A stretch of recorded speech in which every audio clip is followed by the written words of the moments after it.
Hi ನಮಸ್ತೆ ಎಲ್ರಿಗೂ. ಇವತ್ತು ಅಂತ ಹೇಳಿದ್ರೆ ಈಗ ನೋಡಿ ವೆದರ್ ಅಂತ ಹೇಳಿದರೆ ತುಂಬ ಸೆಕೆ ಸ್ಟಾರ್ಟ್ ಆಗಿದೆ, ಎಲ್ಲ ಕಡೆ ಸೆಕೆ ಸ್ಟಾರ್ಟ್ ಆಗಿದೆ ಅಲ್ವಾ. ಆ ಸೆಕೆ ಸ್ಟಾರ್ಟ್ ಆದಾಗ ನೋಡಿ ಒಂಥರ ಅಂದರೆ ನಮ್ಮ ಬಾಡಿಲಿ ಹೀಟ್ ಜಾಸ್ತಿ ಆಗ್ತದೆ, ಮತ್ತು ನಮ್ಮ ಈ ಹಣೆ ಉಂಟಲ್ಲ, ಹಣೆಲೆಲ್ಲ ಒಂಥರ ಬಿಸಿ ಬಿಸಿ ಆದಾಗೆ ಆಗ್ತದೆ. ಮತ್ತು ಅಂದರೆ ಒಳಗಡೆ ಅಂದರೆ ಒಂಥರ ಉರಿ ಆ ಥರ ಎಲ್ಲ ಸ್ಟಾರ್ಟ್ ಆಗ್ತದಲ್ಲ, ಅದನ್ನು ಕಮ್ಮಿ ಮಾಡಲಿಕ್ಕೆ ಕೆಲವೊಂದು ಮನೆ ಮದ್ದುಗಳನ್ನು ನಾನು ನಿಮ್ಮ ಜೊತೆಲಿ ಶೇರ್ ಮಾಡ್ಕೊಳ್ತಾ ಇದ್ದೇನೆ.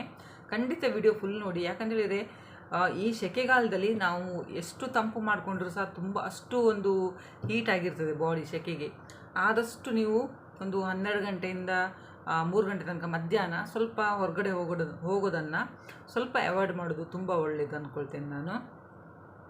ಹಾಗೆ ಯಾರಾದರೂ ಹೊಸಬ್ರು ನನ್ನ ಚಾನಲ್ ನೋಡ್ತಾ ಇದ್ದರೆ ಪ್ಲೀಸ್ ಸಬ್ಸ್ಕ್ರೈಬ್ ಮಾಡಿಕೊಂಡು ವಿಡಿಯೋ ನೋಡಿ, ಮತ್ತು ಇದನ್ನು ನೀವು ಶೇರ್ ಮಾಡಿದರೆ ತುಂಬ ಜನರಿಗೆ ಒಂದು ಹೆಲ್ಪ್ ಆಗ್ಬೋದು ಅಂತೇಳಿ. ಫಸ್ಟಿಗೆ ಬಂದು ಇದು ಉಂಟಲ್ಲ, ನಾನು ಹೇಳುವುದು ಇದು ಎಲ್ಲರ ಮನೆಯಲ್ಲಿ ಸಹ ಉಂಟು, ಶ್ರೀಗಂಧ. ನಾವೀಗ ದೇವರಿಗೆ ಗಂಧ ತೆಗೆದೆಲ್ಲ ಹಚ್ತೇವೆ ನೋಡಿ, ಅದೇ ಇದು. ಒಂದು ವೇಳೆ ನಿಮಗೆ ದೇವಸ್ಥಾನಕ್ಕೆ ಹೋದಾಗ ಸಹ ನೀವು ಜಾಸ್ತಿ ಏನಾದರೂ ತರ್ತೀರಿ ನೋಡಿ, ಅದನ್ನು ಸಹ ನೀವು ಹಾಗೆ ಇಟ್ಕೊಂಡು ಒಂದು ಬಾಟ್ಲಲ್ಲಿ ಹಾಕಿ ಸ್ಟಾಕ್ ಮಾಡಿ ಇಟ್ಕೊಳ್ಬೋದು. ಇದನ್ನು ನೀವು ಅಂದರೆ ಗಂಧ, ಇಡೀ ಗಂಧ ಅಂದರೆ ಇರ್ತದಲ್ಲ ಪೀಸಸ್, ಅದಿದ್ದರೆ ನೀವು ಅದನ್ನು ತೇದಿ ಅದನ್ನು ನೀವು ಹಣೆಗೆ ಹಚ್ಕೊಳ್ಬೇಕು. ಹಣೆಗೆ ಹಚ್ಕೊಳ್ಳೋದ್ರಿಂದ ಇದು ತಲೆನೋವು ಏನಾದರೂ ಇದ್ದರೆ, ಹೀಟಿಗೆ ತಲೆನೋವು ಸ್ಟಾರ್ಟ್ ಆಗ್ತದೆ ನೋಡಿ, ಅದಿದ್ರೂ ಸಹ ಕಮ್ಮಿ ಆಗ್ತದೆ. ಮತ್ತು ತುಂಬ ಉಷ್ಣ ಆಗಿ ಸಹ ಬಿಸಿ ಆಗ್ತದೆ ಹೇಳಿದ್ನಲ್ಲ ನಾನು, ಅದು ಸಹ ಕಮ್ಮಿ ಆಗ್ತದೆ. ಮತ್ತು ಒಂಥರ ಕೋಲ್ಡ್ ಥರ ಆಗ್ತದೆ, ಒಂಥರ ಮನಸ್ಸು ಮತ್ತು ನಮ್ಮದು ಇದುಂಟಲ್ಲ ತುಂಬ ಶಾಂತ ಆಗ್ತದೆ. ಖಂಡಿತ ನೀವು ಇದನ್ನು ಟ್ರೈ ಮಾಡಿ ನೋಡಿ. ಯಾಕಂತೇಳಿದರೆ ಇದು ಎಲ್ಲರ ಮನೇಲಿ ಸಹ ಇರ್ತದೆ, ತುಂಬ ಒಳ್ಳೆಯದು ಹೆಲ್ತಿಗೆ ಸಹ ಇದು. ಖಂಡಿತ ಟ್ರೈ ಮಾಡಿ ನೋಡಿ ಯಾರಿಗಾದರೂ ಈ ಥರ ಒಂದು ಆಗ್ತಾ ಇದ್ದರೆ ಈ ಬೇಸಿಗೆಗಾಲದಲ್ಲಿ. ಸೆಕೆಂಡ್ ಬಂದು ಹಾಗೆಯೇ ಇದು ಸಹ ತುಂಬ ಅಷ್ಟು ತಂಪಾದಂಥ ಒಂದು ಇದದು. ನಾನು ಕೆಲವೊಂದು ವಿಡಿಯೋದಲ್ಲಿ ನಿಮ್ಮ ಜೊತೆ ಶೇರ್ ಮಾಡ್ಕೊಂಡಿದ್ದೀನಿ ಎಣ್ಣೆ ಬಗ್ಗೆ, ಅದು ಹರಳೆಣ್ಣೆ. ಹರಳೆಣ್ಣೆ ಸಹ ಹಾಗೆಯೇ ನೀವು ಈ ರಾತ್ರಿ ಮಲಗ್ತಿರಲ್ಲ, ರಾತ್ರಿ ಮಲಗೋಕ್ಕಿಂತ ಮೊದಲು ಈ ಹಣೆದು ಮಧ್ಯಭಾಗ ಉಂಟಲ್ಲ, ಇಲ್ಲಿ ಸ್ವಲ್ಪ ನೀವು ಹಚ್ಕೊಳ್ಳಿ, ಇಲ್ಲಿ ಈ ಥರ ಹಚ್ಕೊಳ್ಳಿ. ಮತ್ತು ಇಲ್ಲಿ ನೆತ್ತಿಗೆ ಸ್ವಲ್ಪ ನೀವು ಇಲ್ಲಿ ಹಾಕ್ಕೊಳ್ಳಿ ನೆತ್ತಿಗೆ. ಆಮೇಲೆ ಪಾದದ ಅಡಿಗೆ ಅಲ್ಲಿ ಸಹ ನೀವು ಇದನ್ನು ಹಚ್ಕೊಳ್ಳೋದ್ರಿಂದ ಸಹ ನಮ್ಮ ಇಡೀ ಬಾಡಿಲಿ ಏನೇ ಒಂದು ಉಷ್ಣತೆ ಇದ್ದರೂ ಸಹ, ಅಂದರೆ ಹೀಟ್ ಆಗಿದ್ದರೂ ಸಹ ಹೊರಟೋಗ್ತದೆ. ನಾನು ತುಂಬ ವಿಡಿಯೋದಲ್ಲಿ ನಿಮಗೆ ಹರಳೆಣ್ಣೆ ಬಗ್ಗೆ ಸಹ ಹೇಳಿದ್ದೇನೆ ಅಲ್ವಾ. ಇದು ನಮ್ಮ ಹೊಕ್ಕಳಿಗೆ ಸಹ ಹಚ್ಚೋದ್ರಿಂದ ನಮಗೆ ಡೈಜೆಷನ್ ಪ್ರಾಬ್ಲಮ್ ಇದ್ರೂ ಸಹ ಕಮ್ಮಿ ಆಗ್ತದೆ, ಮತ್ತು ಯೂರಿನ್ ಇನ್ಫೆಕ್ಷನ್ ಏನಾದರೂ ಇದ್ದರೂ ಸಹ ಕಮ್ಮಿ ಆಗ್ತದೆ. ಫ್ರೆಂಡ್ಸ್, ಇನ್ನೊಮ್ಮೆ ನಾನು ಹರಳೆಣ್ಣೆ ಬಗ್ಗೆನೇ ಒಂದು ವಿಡಿಯೋ ಮಾಡಿ ಹೇಳ್ತೇನೆ ನಿಮಗೆ, ಎಷ್ಟು ಒಂದು ಬೆನಿಫಿಟ್ ಉಂಟಂತೇಳಿ ಹರಳೆಣ್ಣೆಯಲ್ಲಿ ಅಷ್ಟು ಇದುಂಟು. ನೀವು ಈಗ ನಾನು ಒಂದು ಗಂಧದ ಹೇಳಿದೆ, ಇನ್ನೊಂದು ಹರಳೆಣ್ಣೆ ಹೇಳಿದೆ, ಅಂದರೆ ಎರಡು ಸಹ ಮನೇಲಿರುವಂಥದ್ದೇ. ನಿಮಗೆ ಯಾವುದು ತುಂಬ ಸುಲಭವಾಗಿ ಮಾಡ್ಕೊಳ್ಬೋದು ಅದನ್ನು ನೀವು ಮಾಡ್ಕೊಳ್ಳಿ. ನೆಕ್ಸ್ಟ್ ಬಂದು ಈ ಸೌತೆಕಾಯಿ, ಮುಳ್ಳು ಸೌತೆಕಾಯಿ ಉಂಟಲ್ಲ, ಈ ಬೇಸಿಗೆಗಾಲದಲ್ಲಿ ಬೆಸ್ಟ್ ಅಂತ ಹೇಳ್ತೇನೆ ನಾನು. ಅದರಲ್ಲಿ ನೀರಿನ ಅಂಶ ಜಾಸ್ತಿ ಇರ್ತದೆ. ಹಾಗಾಗಿ ನಮ್ಮ ಹೆಲ್ತಿಗೆ ಅಂತೇಳಿದರೆ ಈಗ ಬೇಸಿಗೆಗಾಲದಲ್ಲಿ ಎಷ್ಟು ನೀರು ಕುಡಿದ್ರೂ ಸಾಕಾಗೋದಿಲ್ಲ, ಅಂದರೆ ಅಷ್ಟು ಬೆವರಿ ನಾವು ಇದಾಗ್ತೇವೆ, ಮತ್ತು ಬಾಡಿಯಲ್ಲಿ ನೀರಿನ ಅಂಶ ಸಹ ಕಮ್ಮಿ ಆಗ್ತದಲ್ವ. ಹಾಗಾಗಿ ಈ ಸೌತೆಕಾಯಿ ಎಲ್ಲ ಈ ವೆದರಿಗೆ ತಿನ್ನೋದು ತುಂಬ ಒಳ್ಳೆಯದು. ಸೌತೆಕಾಯಿ ಉಂಟಲ್ಲ, ಅಂದರೆ ಕುಕ್ಕುಂಬರು, ಅದನ್ನು ಸ್ಲೈಸಾಗಿ ಕಟ್ ಮಾಡ್ಕೊಳ್ಳಿ. ಸ್ಲೈಸಾಗಿ ಕಟ್ ಮಾಡಿ ನೀವು ಇಲ್ಲಿ ಹಣೆ ಮೇಲೆ ಸ್ವಲ್ಪ ಸ್ಲೈಸಲ್ಲೇ ಇಟ್ಕೊಳ್ಬೋದು, ಕಣ್ಣು ಮೇಲೆ ಇಟ್ಕೊಳ್ಬೋದು. ಅದನ್ನು ಹಾಗೆ ಇಟ್ಕೊಂಡು ನೀವು ಒಂದು 10 ನಿಮಿಷ ರೆಸ್ಟ್ ಮಾಡಬೇಕು. ಹಾಗೆ ಮಾಡೋದ್ರಿಂದ ಸಹ ಎಷ್ಟೇ ಹೀಟ್ ಇದ್ರೂ ಸಹ ಹೊರಟೋಗ್ತದೆ, ಮತ್ತು ಕಣ್ಣೆಲ್ಲ ಒಂಥರ ತಂಪಾಗ್ತದೆ. ಮತ್ತು ಇದು ಹಣೆಯದೇನಾದರೂ ಬಿಸಿ ಇದ್ದರೂ ಸಹ ಅದು ಎಳ್ಕೊಳ್ತದೆ. ಹಾಗೆ ಮಾಡ್ತಾ ಬರೋದ್ರಿಂದ ಸಹ ನಿಮ್ಮ ಈ ಹೀಟ್ ಸಹ ಕಮ್ಮಿ ಆಗ್ತಾ ಹೋಗ್ತದೆ. ಇದು ಸಹ ತುಂಬ ಒಂದು ಒಳ್ಳೆಯ ಔಷಧಿ. ಅಕ್ಕಿ ತೊಳೆದದ್ದು ನೀರು, ಇದು ಚಿಕ್ಕ ಮಕ್ಕಳಲ್ಲಿ ನೋಡಿ ನೀವು ಬೇಕಾದರೆ, ಅದು ಬೇವ್ರ ಸಾಲೆ ಆಗ್ತದೆ ಉಂಟು, ಸಣ್ಣ ಸಣ್ಣ ಗುಳ್ಳಿ ಬೇಸಿಗೆಗಾಲದಲ್ಲಿ. ಆಗ ನಾನಂತೂ ಮಾಡ್ತಾ ಇದ್ದೆ ನನ್ನ ಮಗನಿಗೆ, ಅಕ್ಕಿ ಒಂದು ಸಲ ನಾವು 2 ಸಲ ತೊಳಿತೇವಲ್ವ, ಅದು ನೀರು ಬಿಸಾಡಿ 3ನೇ ಸಲ ನಾವೇನಾದರೂ ತೊಳೆದ್ರೆ ಆ ನೀರನ್ನು ಇಟ್ಕೊಂಡು ನಾವೀಗ ಸ್ನಾನ ಮಾಡಿಸ್ತೇವಲ್ವ, ಸ್ನಾನ ಮಾಡಿಸಿ ಆದಮೇಲೆ ಆ ನೀರನ್ನು ಸ್ವಲ್ಪ ಮೈಗೆ ಹಾಕಬೇಕು. ಆಗ ಆ ಗುಳ್ಳೆ ಉಂಟಲ್ಲ ಅದು ಬರುವುದಿಲ್ಲ, ತುಂಬ ತಂಪು. ಅದು ಅಕ್ಕಿ ತೊಳೆದ ನೀರು ಉಂಟಲ್ಲ ತುಂಬ ತಂಪು ಅದು. ಅದನ್ನು ಸಹ ನೀವು ಹಾಗೆಯೇ ಫಸ್ಟಿಗೆ ತೊಳೆದ ನೀರಲ್ಲ, ಸೆಕೆಂಡ್ ಟೈಮ್ ತೊಳೆದ ನೀರಾದರೂ ಸಹ ತೊಂದರೆ ಇಲ್ಲ. ಅದನ್ನು ನೀವು ಮುಖ, ಕುತ್ತಿಗೆ, ಅಂದರೆ ತೊಳ್ಕೊಳ್ಳುವಾಗ ಮುಖ ಮತ್ತು ಇಲ್ಲಿ ಕುತ್ತಿಗೆ ಭಾಗ ಎಲ್ಲ ನೀವು ಆ ನೀರಲ್ಲಿ ತೊಳ್ಕೊಳ್ಳಿ. ಆಗ ಸಹ ಏನಾದರೂ ನಿಮಗೆ ಉಷ್ಣತೆ ಜಾಸ್ತಿ ಆಗಿ ತಲೆಯೆಲ್ಲ ನೋವು, ತಲೆ ಬಿಸಿ ಆ ಥರ ಎಲ್ಲ ಆಗ್ತಾಯಿದ್ರೆ ಅದರಿಂದ ಕಮ್ಮಿ ಆಗ್ತಾ ಹೋಗ್ತದೆ. ಇದು ಬೆವ್ರ ಸಾಲೆಗಂತೂ ನಿಜವಾಗ್ಲೂ ನಾನು ಹೇಳ್ತೇನೆ, ಇದು ಒಳ್ಳೆಯ ಒಂದು ಮನೆ ಮದ್ದು ಅಂತಲೇ ಹೇಳ್ತೇನೆ. ಅಥವಾ ನಿಮಗೆ ಆ ತಣ್ಣೀರು ಹಾಗೆ ಸ್ನಾನ ಮಾಡಿಸ್ಲಿಕ್ಕೆ ಮಕ್ಕಳಿಗೆ ಅಂತೇಳಿದರೆ ಸ್ವಲ್ಪ ಇದಾಗ್ತದೆ ಅಂತೇಳಿದರೆ, ನೀವೀಗ ಸ್ನಾನ ಮಾಡಿಸುವಾಗ ಬಿಸಿನೀರು ರೆಡಿ ಮಾಡ್ತೀರಲ್ವ, ಅದರಲ್ಲಿ ಈ ನೀರನ್ನು ನೀವು ಮಿಕ್ಸ್ ಮಾಡಿ ಸ್ನಾನ ಮಾಡಿಸಿ.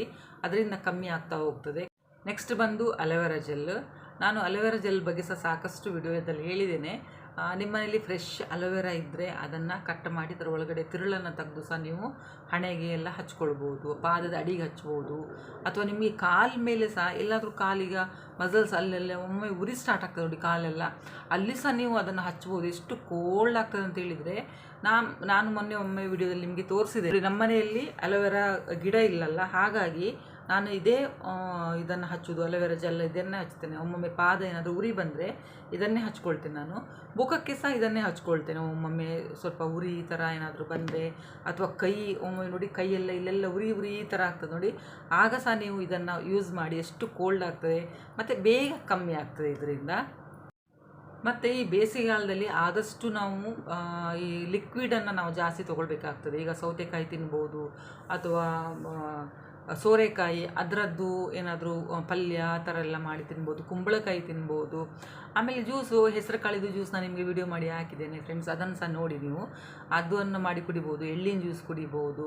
ವಾಟರ್ ಮೆಲನ್ ಅಂತ ಕಲ್ಲಂಗಡಿ ಹಣ್ಣು ಎಲ್ಲ ಈ ಸೀಸನಲ್ಲಿ ತಿನ್ನುವಂಥದ್ದೇ. ಅದು ಅಲ್ಲದೆ ನೀವು ಈ ಸೀಸನಿಗೆ ಸ್ವಲ್ಪ ಜೀರಿಗೆ ಕಷಾಯ ಮಾಡಿ ಕುಡಿಯೋದು ತುಂಬ ಬೆಟರ್.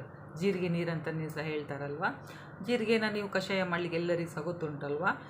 ಅಂದರೆ ಒಂದು ಲೋಟ ನೀರಿಗೆ ಸ್ವಲ್ಪ ಜೀರಿಗೆ ಹಾಕಿ ಕುದಿ ತರಿಸಿ, ಸ್ವಲ್ಪ ಉಗುರು ಬೆಚ್ಚಗಿರುವಾಗಲೇ ನೀವು ಅದನ್ನು ಕುಡಿಯೋದು ತುಂಬ ಒಳ್ಳೆಯದು. ಇದು ನಮ್ಮ ಡೈಜೆಷನಿಗೆ ಸಹ ತುಂಬ ಒಳ್ಳೆಯದು.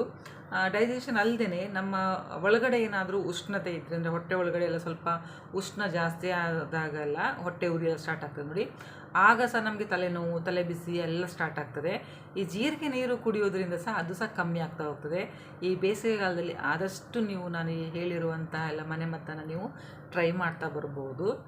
ಇನ್ನು ನೆಕ್ಸ್ಟ್ ಬಂದು ನಾನೀಗ ಇಷ್ಟೆಲ್ಲ ಹೇಳಿದೆ, ನಿಮಗೆ ಯಾವುದು ಸುಲಭದಲ್ಲಿ ಸಿಗ್ತದೆ ಅಂತ ನೀವು ಮಾಡ್ತಾ ಹೋಗಿ. ನೆಕ್ಸ್ಟ್ ಬಂದು ರೋಸ್ ವಾಟರ್ ಸಹ ಹಾಗೆಯೇ, ಇದು ಸಹ ತುಂಬ ತಂಪಾದಂಥ ಒಂದು ಗುಣ ಉಂಟು ಇದರಲ್ಲಿ. ಇದು ಯಾವುದು ಪ್ರಮೋಷನ್ ವಿಡಿಯೋ ಅಲ್ಲ, ನಾನು ಹೀಗೆ ಹೇಳ್ತಾ ಇದ್ದೇನೆ ನಿಮಗೆ. ರೋಸ್ ವಾಟರ್ ನಿಮಗೆ ಯಾವುದು ಸೂಟ್ ಆಗ್ತದೆ ಅದನ್ನು ನೀವು ತೊಗೊಳ್ಳಿ. ರೋಸ್ ವಾಟರೆಲ್ಲ ಇದನ್ನು ಸಹ ಹಾಗೆಯೇ ಈ ತೊಗೊಂಡು ಕಾಟನಲ್ಲಿ ನೀವು ಅದ್ದಿ ಇದನ್ನು ನೀವು ಸ್ವಲ್ಪ ಹಣೆಯ ಮೇಲೆ ಇಟ್ಕೊಳ್ಬೋದು. ಇಲ್ಲೆಲ್ಲ ಸ್ವಲ್ಪ ಹಚ್ಚಿ ಬಿಡ್ಬೋದು, ಅಥವಾ ಕಾಟನನ್ನು ನೀವು ಹಾಗೆಯೇ ಇಟ್ಕೊಳ್ಬೋದು. ಸ್ವಲ್ಪ ಒದ್ದೆ ಮಾಡಿ ಇಟ್ಕೊಳ್ಳಿ. ಇದು ಒಂಥರ ಪರಿಮಳ ಒಳ್ಳೆಯದುಂಟಲ್ವ ಇದರದ್ದೆಲ್ಲ. ಇದು ಹಾಗೆಯೇ ಇದು ಒಂಥರ ತಂಪು ಗುಣ ಇರೋದ್ರಿಂದ ನಮ್ಮ ಸ್ಟ್ರೆಸ್ ಸಹ ಕಮ್ಮಿ ಆಗ್ತದೆ ಇದರಲ್ಲಿ. ಈ ರೋಸ್ ವಾಟರ್ ಉಂಟಲ್ಲ, ಇದರಲ್ಲಿ ಸ್ಟ್ರೆಸ್ ಸಹ ಕಮ್ಮಿ ಆಗ್ತದೆ. ನಾನು ಅದಕ್ಕೆ ಹೇಳೋದು, ನೀವು ಮುಲ್ತಾನಿ ಮಿಟ್ಟಿಲ್ಲ ಹಚ್ಕೊಳ್ಳುವಾಗ ಯಾವಾಗಲೂ ಈ ರೋಸ್ ವಾಟರನ್ನು ಮಿಕ್ಸ್ ಮಾಡಿ ಅದರ ಒಂದು ಪರಿಮಳಕ್ಕೆ ನಮಗೆ ಏನಾದರೂ ಒಂದು ಸ್ಟ್ರೆಸ್ ಇದ್ದರೆ ಸಹ ಕಮ್ಮಿ ಆಗ್ತದೆ. ಖಂಡಿತ ಟ್ರೈ ಮಾಡಿ ನೋಡಿ, ಇದರಲ್ಲಿ ತಂಪಿನ ಗುಣ ಉಂಟು ಇದರಲ್ಲಿ ರೋಸ್ ವಾಟರಲ್ಲಿ. ಇನ್ನು ನೆಕ್ಸ್ಟ್ ಬಂದು ನಾನು ಹೇಳೋದು, ಈ ಬೇಸಿಗೆಗಾಲದಲ್ಲಿ ಇದನ್ನು ಡೈಲಿ ಕುಡಿಬೇಕು. ಒಂದು ಜೀರಿಗೆ ನೀರು ನಾನು ಹೇಳಿದೆ ನಿಮಗೆ, ಇನ್ನೊಂದು ಬಂದು ಮಜ್ಜಿಗೆ ಅಂತೂ ಈ ಬೇಸಿಗೆಗಾಲಕ್ಕೆ ಬೆಸ್ಟ್ ಅಂತಲೇ ಹೇಳ್ತೀನಿ ನಾನು. ನಮ್ಮ ದೇಹದ ಉಷ್ಣತೆ ಜಾಸ್ತಿ ಆದಾಗ ಸಹ ಈ ಮಜ್ಜಿಗೆಯನ್ನು ಕುಡಿತಾ ಬಂದರೆ ಕಮ್ಮಿ ಆಗ್ತಾ ಹೋಗ್ತದೆ. ಇದನ್ನು ನೀವು ಖಾಲಿ ಹಾಗೆ ಕುಡಿಯೋ ಬದಲಿಗೆ, ಈಗ ಒಮ್ಮೊಮ್ಮೆ ನಾವೇನು ಮಾಡ್ತೇವೆ, ಮೊಸರು ಹಾಕಿ ಸ್ವಲ್ಪ ನೀರು ಹಾಕಿ ಅದಕ್ಕೆ ಕೊತ್ತಂಬರಿ ಸೊಪ್ಪು, ಕಾಯಿ ಮೆಣಸು ಎಲ್ಲ ಮತ್ತು ಶುಂಠಿ ಎಲ್ಲ ಹಾಕಿ ಗ್ರೈಂಡ್ ಮಾಡ್ತೇವಲ್ವ. ಒಂದು ವೇಳೆ ಹಾಗೆ ಮಾಡಲಿಕ್ಕೆ ನಿಮಗೆ ಪುರ್ಸತ್ತಿಲ್ಲ ಅಂತೇಳಿದರೆ ಸ್ವಲ್ಪ ಮಜ್ಜಿಗೆಯನ್ನು ಮಾಡ್ಕೊಳ್ಳಿ. ಒಂದು ಮೊಸರನ್ನು ಹಾಕಿ 1-2 ಲೋಟ ನೀರು ಹಾಕಿ ಮಜ್ಜಿಗೆಯನ್ನು ಮಾಡ್ಕೊಳ್ಳಿ. ಅದಕ್ಕೆ ಸ್ವಲ್ಪ ಜೀರಿಗೆ ಪುಡಿಯನ್ನು ಮಿಕ್ಸ್ ಮಾಡ್ಕೊಳ್ಳಿ. ಇದು ಜೀರಿಗೆ ಪುಡಿಯನ್ನು ಮಿಕ್ಸ್ ಮಾಡೋದ್ರಿಂದ, ಅಥವಾ ಸ್ವಲ್ಪ ಇಂಗಿನ ಪುಡಿ ಹಾಕ್ಬೋದು, ಸ್ವಲ್ಪ ಕಾಳುಮೆಣಸಿನ ಪುಡಿ ಸಹ ಹಾಕ್ಬೋದು. ಎಲ್ಲಕ್ಕಿಂತ ಬೆಟರ್ ಅಂದರೆ ನಾನು ಜೀರಿಗೆ ಪುಡಿ ಹೇಳೋದು ನಿಮಗೆ. ಜೀರಿಗೆ ಪುಡಿ ಅಂದರೆ ಈ ಬೇಸಿಗೆಗಾಲ ಅಲ್ವಾ, ಹಾಗಾಗಿ ಈ ಜೀರಿಗೆ ಪುಡಿಯನ್ನು ಮಿಕ್ಸ್ ಮಾಡಿ ಮಜ್ಜಿಗೆಯನ್ನು ಕುಡಿತಾ ಬನ್ನಿ. ಇದು ಒಂದು ನಮಗೆ ನೈಸರ್ಗಿಕವಾಗಿರುವಂಥ ಒಂದು ಔಷಧಿ ಅಂತ ನಾನು ಹೇಳ್ತೇನೆ. ಇದು ಮನೆಮದ್ದು. ಇದು ನಮ್ಮ ಬಾಡಿಯನ್ನು ತುಂಬ ತಂಪಾಗಿರ್ತದೆ ಮಜ್ಜಿಗೆ. ಆದಷ್ಟು ಸ್ವಲ್ಪ ತೆಳುವಾಗಿರುವಂಥ ಮಜ್ಜಿಗೆನ ಯೂಸ್ ಮಾಡಬೇಕು, ಅಷ್ಟು ತಂಪು ಯಾವುದೂ ಇಲ್ಲ. ಇನ್ನೊಂದು ಬಂದು, ನಾವು ಈ ಬೇಸಿಗೆಗಾಲದಲ್ಲಿ ಫಾಲೂದಾ ಅದು ಇದೆಲ್ಲ ಮಾಡುವಾಗ ನಿಂಬೆಹಣ್ಣಿನ ಶರಬತ್ತಿಗೆ ಸಹ ಯೂಸ್ ಮಾಡ್ತೇವೆ ಸಬ್ಜಾ ಸೀಡ್ಸ್. ಇದು ಸಹ ತುಂಬ ತಂಪು ಕೊಡುವಂಥದ್ದು ಫ್ರೆಂಡ್ಸ್. ನಾನು ತುಂಬ ವಿಡಿಯೋ ನಿಮ್ಮ ಜೊತೆ ಶೇರ್ ಮಾಡ್ಕೊಂಡಿದ್ದೇನೆ ಮೊದಲೆಲ್ಲ. ಅಂದರೆ ಈ ಬೇಸಿಗೆಗಾಲದಲ್ಲಿ ಯಾವ ಥರ ಎಲ್ಲ ನಾವು ಜ್ಯೂಸ್ ಎಲ್ಲ ಮಾಡಿ ಕುಡಿಬೋದು ಅಂತೇಳಿ ಖಂಡಿತ ನೋಡಿ. ಈ ನಿಂಬೆಹಣ್ಣಿನ ಶರಬತ್ತು ಯಾವ ಥರ ಮಾಡ್ಬೋದು, ಮತ್ತು ನಮಗೆ ಈ ಬೇಸಿಗೆಗಾಲದಲ್ಲಿ ಯಾವ ಥರ ನಾವು ಜ್ಯೂಸ್ ಎಲ್ಲ ಮಾಡಿ ಕುಡಿಬೋದು ಅಂತ ಖಂಡಿತ ವಿಡಿಯೋ ನೋಡಿ. ಮತ್ತು ಮನೆಯಲ್ಲಿ ಮಾಡಿ ನೀವು ಸಹ ಕುಡೀರಿ. ಯಾಕಂತೇಳಿದರೆ ಅಷ್ಟು ಸೆಕೆ ಬೇಗ ಸ್ಟಾರ್ಟ್ ಆಗಿದೆ ಈ ಸಲ. ಹಾಗಾಗಿ ಈ ಸಬ್ಜಾ ಸೀಡ್ಸನ್ನು ಸಹ ನೀವು ನೀರಲ್ಲಿ ನೆನೆಸಿಟ್ಟು ಅದನ್ನು ನೀವು ಹಾಲಲ್ಲಿ ಸಹ ಹಾಕಿ ಕುಡಿಬೋದು, ಅಥವಾ ನೀವು ಯಾವುದೇ ಥರ ಒಂದು ಜ್ಯೂಸ್ ಮಾಡಿದ್ರು ಸಹ ಅದರಲ್ಲಿ ಮಿಕ್ಸ್ ಮಾಡಿ ಕುಡಿಬೋದು. ಇದು ಅಂತೂ ನಮ್ಮ ದೇಹದ ಇದು ಉಷ್ಣತೆ ಉಂಟಲ್ಲ, ಅದೊಂದು ಸಮತೋಲನದಲ್ಲಿ, ಅಂದರೆ ಕರೆಕ್ಟಾಗಿ ಬ್ಯಾಲೆನ್ಸ್ ಮಾಡ್ತದೆ ಇದು. ಬ್ಯಾಲೆನ್ಸ್ ಮಾಡಲಿಕ್ಕೆ ಇದೊಂದು ತುಂಬ ಒಂದು ಹೆಲ್ಪ್ ಮಾಡುವಂಥ ಒಂದು ಇದದು ಮನೆಮದ್ದು ಸಬ್ಜಾ ಸೀಡ್ಸ್. ಖಂಡಿತ ಇದನ್ನೆಲ್ಲ ಒಂದು ಈ ಬೇಸಿಗೆಗಾಲ ಸ್ಟಾರ್ಟ್ ಆಗಿದೆ, ಎಲ್ಲರ ಮನೇಲಿ ಸಹ ಇದನ್ನು ಇಟ್ಟಿರ್ಬೋದು. ಈಗ ಯಾರಾದರೂ ಇನ್ನೂ ಸಹ ನೀವು ಇದನ್ನೆಲ್ಲ ತಂದಿರಲಿಲ್ಲ ಅಂತ ಹೇಳಿದರೆ ಖಂಡಿತವಾಗ್ಲೂ ತಂದು ಸ್ಟಾಕ್ ಮಾಡಿ ಇಟ್ಕೊಳ್ಳಿ. ಹಾಗೆ ಫ್ರೆಂಡ್ಸ್, ನಾನು ನಿನ್ನೆ ಒಂದು ವಿಡಿಯೋ ನಿಮಗೆ ಶೇರ್ ಮಾಡ್ಕೊಂಡು ಹೆಸರು ಕಾಳಿದ್ದು ಜ್ಯೂಸು, ಅದನ್ನು ಸಹ ನೀವು ಮನೆಯಲ್ಲಿ ಮಾಡಿಟ್ಕೊಳ್ಳಿ. ತುಂಬ ಒಂದು ಒಳ್ಳೆ, ತುಂಬ ಬಾಯಾರಿಕೆ ಆದಾಗ ಅದನ್ನು ಬೇಗ ಫಟಾಫಟ ಅಂತೇಳಿ ಮಾಡಿ ಕುಡಿಬೋದು. ನೋಡಿದ್ರಲ್ಲ, ಈ ಬೇಸಿಗೆಗಾಲದಲ್ಲಿ ಇಷ್ಟೆಲ್ಲ ನಾವು ರೆಮಿಡಿಯನ್ನು ಅಂದರೆ ಮನೆ ಮದ್ದನ್ನೆಲ್ಲ ಮಾಡಿ ಕುಡಿತಾ ಬರೋದ್ರಿಂದ ನಮ್ಮ ದೇಹದಲ್ಲಿರುವಂಥ ಉಷ್ಣತೆಯನ್ನು ನಾವು ಕಮ್ಮಿ ಮಾಡಿಕೊಳ್ಬೋದು. ಮತ್ತು ಆದಷ್ಟು ಎಳ್ನೀರನ್ನು ವಾರದಲ್ಲಿ 1-2 ಸಲ ಎಳ್ನೀರನ್ನು ಸಹ ನೀವು ಕುಡಿತಾ ಬಂದರೆ ಸಹ ಸ್ವಲ್ಪ ಉಷ್ಣತೆ ಕಮ್ಮಿ ಆಗ್ತದೆ. ಅಂದರೆ ನಮಗೆ ಈ ಉಷ್ಣತೆ ಜಾಸ್ತಿ ಆದಾಗ ಬಾಯಲ್ಲಿ ಗುಳ್ಳೆ ಆಗ್ತದೆ, ನಾಲ್ಗೆ ಮೇಲೆ ಗುಳ್ಳೆ ಆಗ್ತದೆ, ಅಥವಾ ಎದೆ ಉರಿ, ಮತ್ತು ಕಾಲೆಲ್ಲ ಒಡೆಯೋದು, ಕಾಲು ಉರಿ, ಆ ಥರ ಎಲ್ಲ ಸ್ಟಾರ್ಟ್ ಆಗ್ತದೆ. ಈ ಥರ ಎಲ್ಲ ನಾವೊಂದು ಮನೆ ಮದ್ದನ್ನು ಮಾಡ್ತಾ ಬಂದರೆ ಸ್ವಲ್ಪ ಕಮ್ಮಿ ಆಗ್ತದೆ. ಅದು ಅಲ್ಲದೆ ಯೂರಿನ್ ಇನ್ಫೆಕ್ಷನ್ ಸ್ಟಾರ್ಟ್ ಆಗ್ತದೆ ಫ್ರೆಂಡ್ಸ್. ಖಂಡಿತ ಸ್ವಲ್ಪ ಕೇರ್ಫುಲ್ಲಾಗಿ ಇರಿ. ಮತ್ತು ಹೊರಗಡೆ ಫುಡ್ಡೆಲ್ಲ ತಿನ್ನೋದು ಸ್ವಲ್ಪ ಅವಾಯ್ಡ್ ಮಾಡಿ, ಮನೆಯಲ್ಲೇ ಏನಾದರೂ ನೀವು ಮಾಡಿ ಜ್ಯೂಸನ್ನು ಮಾಡಿ ಮಕ್ಕಳಿಗೆ ಕೊಡಿ, ನೀವು ಸಹ ಕುಡೀರಿ.